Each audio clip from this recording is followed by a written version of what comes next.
The problem is that I actually looked at the data. Being a skeptic, I go there and I look and I hold some things in a neutral disposition.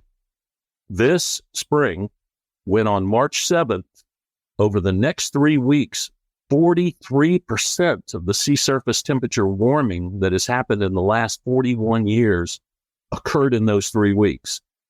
There's no way that the specific heat of the atmosphere can deliver that much specific heat to the ocean in that short a time. We have a 35,000 to 1 problem there, and it is a problem of deductive falsification. It's a white crow moment.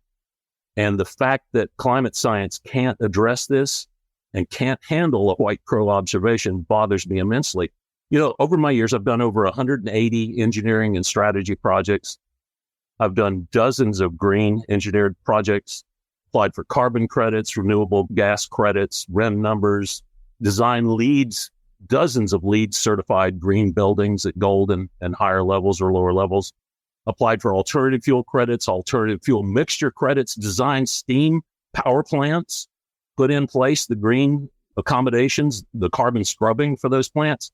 Hundreds of millions of dollars I've allocated in my projects, not that I've spent that money myself, these are for my clients, to support these initiatives.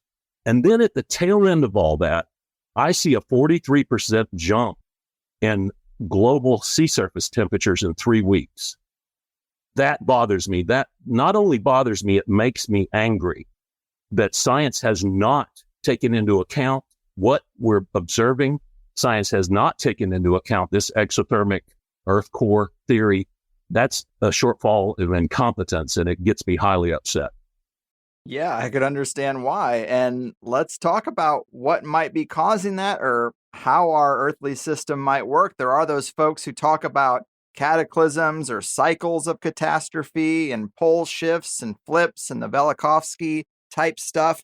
And I'm really interested in that realm of things because I also like the Gnostic perspective that maybe this is some kind of container for us and that as we advance, every so often you got to shake up the ant farm because otherwise we're going to start to crawl out.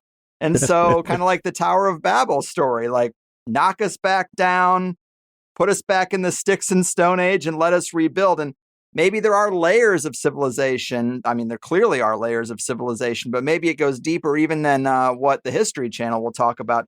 But what are your thoughts on what could be causing this and the prospect that our system is a lot more volatile than is typically discussed?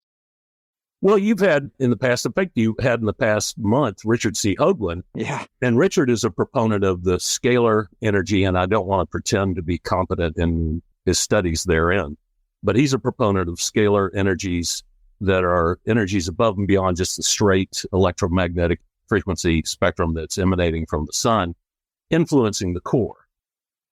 And I won't advertise his thoughts beyond that, but really, when we look at it, it's possible that the sun is the ultimate cause of this. It's possible that we're crossing some zone in the galaxy which stimulates the core.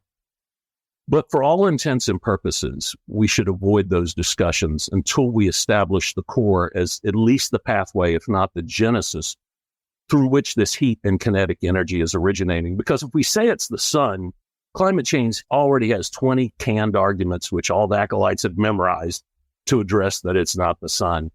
They're going to take that, put you in a bucket and say, oh, yeah, you're a sun global warming. And here's my memorized statements against that. I don't want to have that defense rhetorically used against this argument. I want to stay focused on the core because the core, whether it's stimulated from the outside or not, is the actual crux of this argument. It is the origin of this heat. And it's not that the core is hot. The core is the same temperature as it has been through recent geologic history or Earth dynamo history.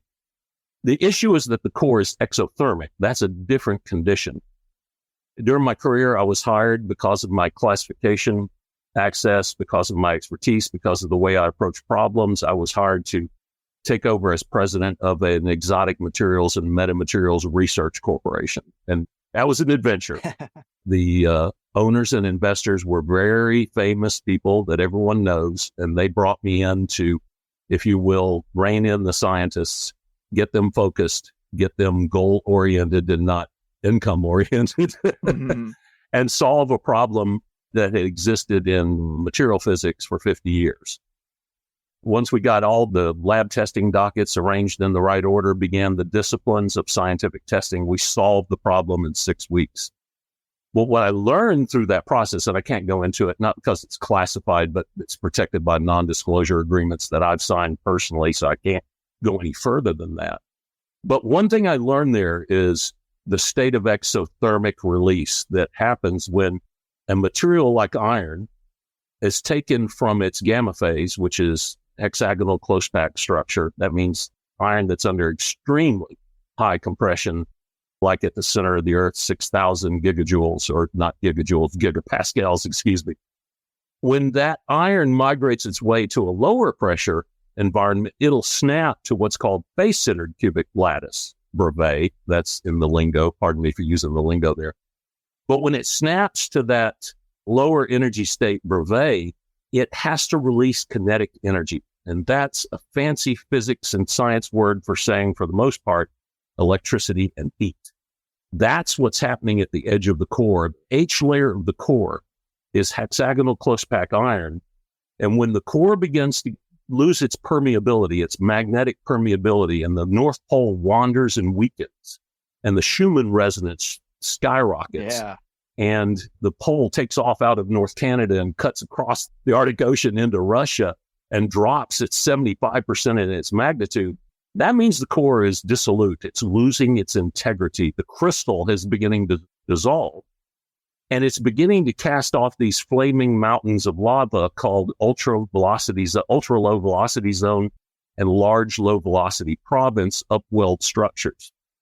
These are structures of hexagonal close pack, primarily iron, which are converting to face-centered cubic and releasing kinetic energy. That's the principle of being exothermic. So heat is coming out of a core, which is essentially the same temperature as it's always been, yet we're releasing heat from this entire process that I just described. And that heat takes about 2 years to wind its way to the surface.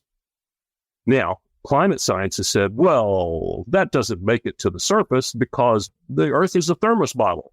If it is indeed exothermic inside the mantle, it doesn't get through the crust because I believe it's a thermographic taper curve that they use, lithographic, I believe it's called, taper curve. By the time that heat, quote, gets to the surface, it's 0 degrees differential. I beg to differ with that because they actually haven't studied it. 95% of the ocean floor is completely unknown. We've only mapped 15%.